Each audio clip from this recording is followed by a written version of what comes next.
saat makan malam. Lilih menoleh ke tempat duduk yang kosong di depannya. Ia menarik nafas panjang setelah Diana mengatakan bahwa baik Kelvin dan Elisa berada di kamar masing-masing dan mengatakan tidak akan bergabung untuk makan malam. Kelvin pasti membuat ulah lagi. Jika ia tidak merubah sifatnya, maka dia akan ditakdirkan sendirian hingga tua. Kenapa seorang nenek bisa mengutuk cucunya sendiri seperti itu? Sahut suami Lily. Entah itu anak dan cucu laki-lakimu, kenapa mereka tidak bisa berakhir baik dengan pasangannya? Itu karena mereka tidak bisa menemukan wanita sebaik dirimu, kata pria tua itu sambil menaruh udang yang telah ia kupas ke dalam piring istrinya. Efren menyahut dengan penasaran saat nenek buyutnya baru saja menyinggung tentang orang tua ayahnya. Di mana kakek dan nenekku? Kenapa aku tidak pernah mendengar tentang mereka? Tanya Efren dengan wajah yang polos. Wajah dua orang itu segera pucat. Mereka enggan menjawab, namun wajah penasaran Efren membuat mereka merasa bersalah jika mengabaikan pertanyaan itu. Mereka telah meninggal. Wajah Efren tampak patah hati. Ayah pasti kesepian tanpa orang tua. Ia memiliki kami, kata Lily dengan memaksakan senyum. Aku ingin berkunjung ke makam mereka. Aku harus memberi penghormatan untuk mereka. Aku akan memperkenalkan diriku pada mereka dan memintanya untuk menjaga Dedi dari surga. Wajah pasangan tua itu menjadi kaku dan menelan ludah secara bersamaan. Rasa lapar yang mereka rasakan tadi bahkan menghilang dalam sekejap. Tidak ada pemakaman untuk mereka. Abunya telah ditaburkan ke lautan, jadi kamu bisa menyapa mereka jika pergi ke lautan, jawab Lily dengan suara bergetar. Efren, ayo makan sebelum makanannya menjadi dingin, kata kakek buyutnya. Efren mengangguk lalu makan dengan patuh. Malam hari, Kelvin keluar dari kamarnya. Ia menuju ke kamar Efren untuk melihat putranya yang tengah tertidur lelap. Dia duduk di samping ranjang dan mengamati wajah tidur putranya untuk beberapa saat. Setelah itu ia merapikan selimut Efren lalu membenamkan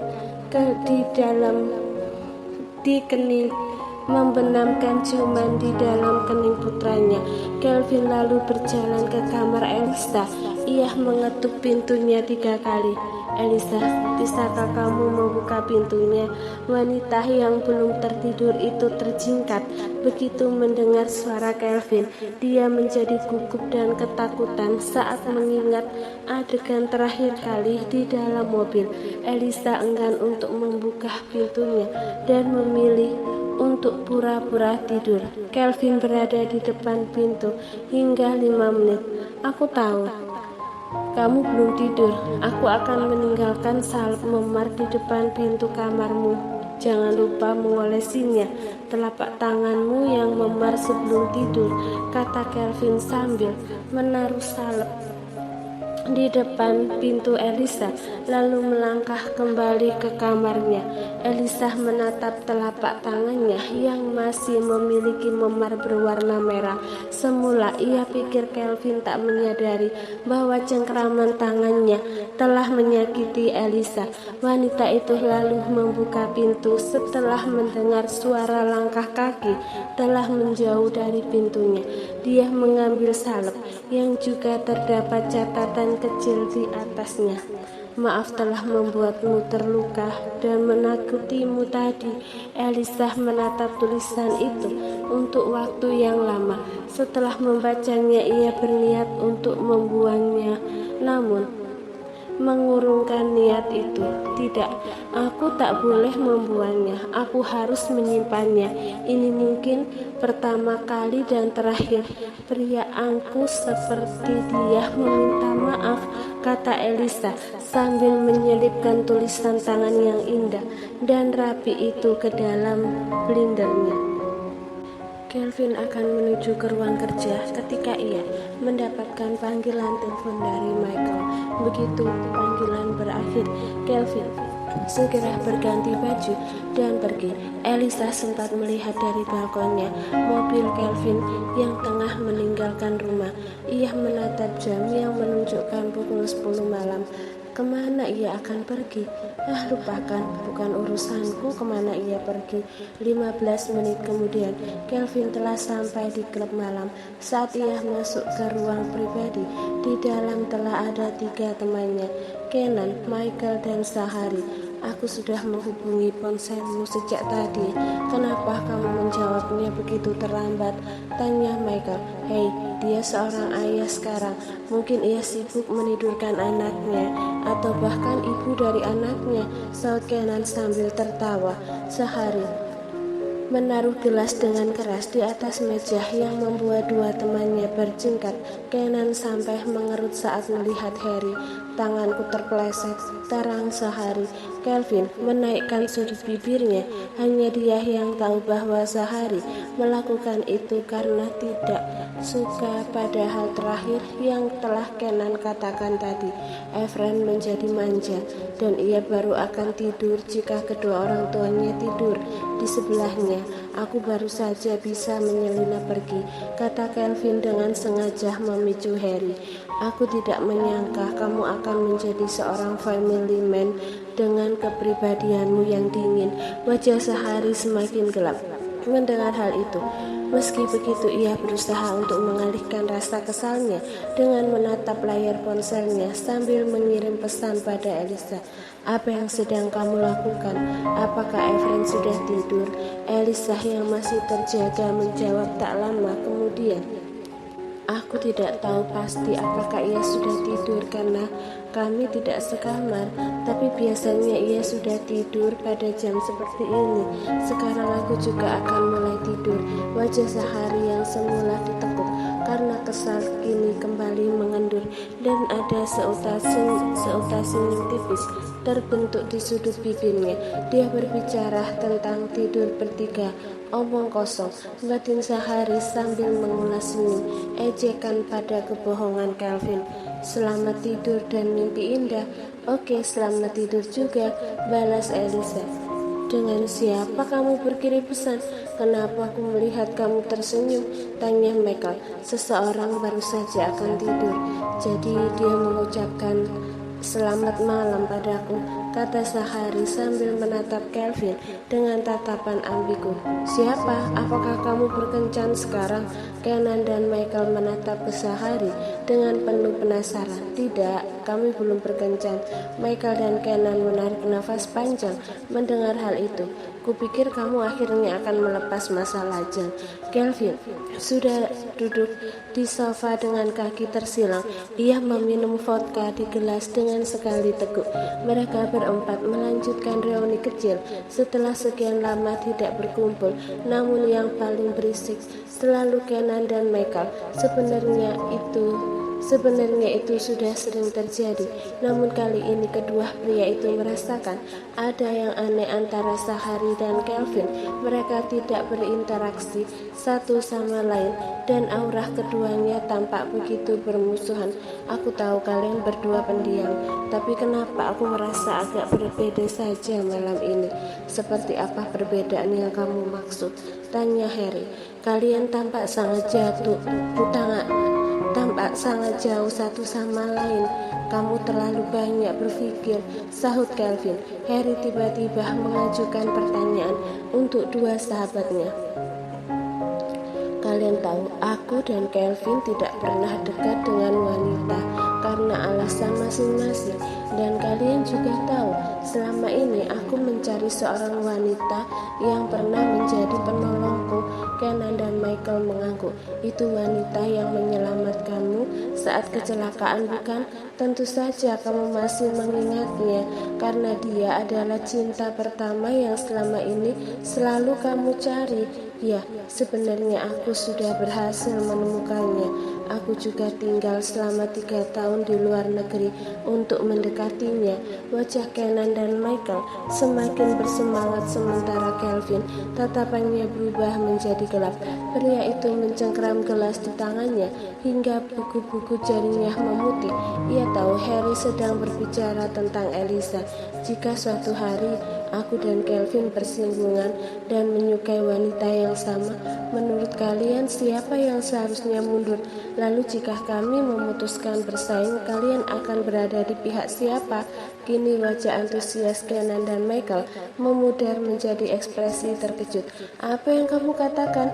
Jangan bicara lelucon menakutkan seperti itu, kata Michael. Kenan dan Michael menatap bolak-balik antara Kelvin dan Harry. Sudah jelas bahwa dua sahabat itu kini terlihat sangat jauh secara emosional. Jadi menurut kalian bagaimana? Tanya Harry lagi. Kelvin tidak pernah berniat untuk terikat dengan wanita, jadi jangan khawatir, ia pasti akan mengalah padamu, jawab Michael. Kenan mengangguk sebagai tanda persetujuan. Ya, lagi pula Kelvin sekarang telah memiliki seorang anak.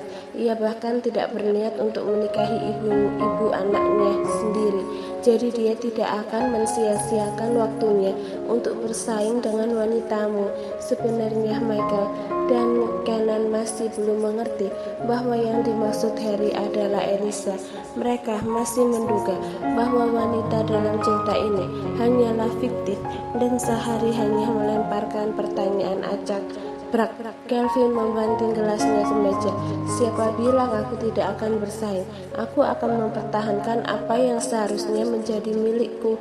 Kenan dan Michael membelalak melihat kemarahan Kelvin. Sial, apakah kalian benar-benar bertengkar karena seorang wanita? Bagi Kenan, Harry dan Kelvin kini saling memberikan tatapan mata yang tajam.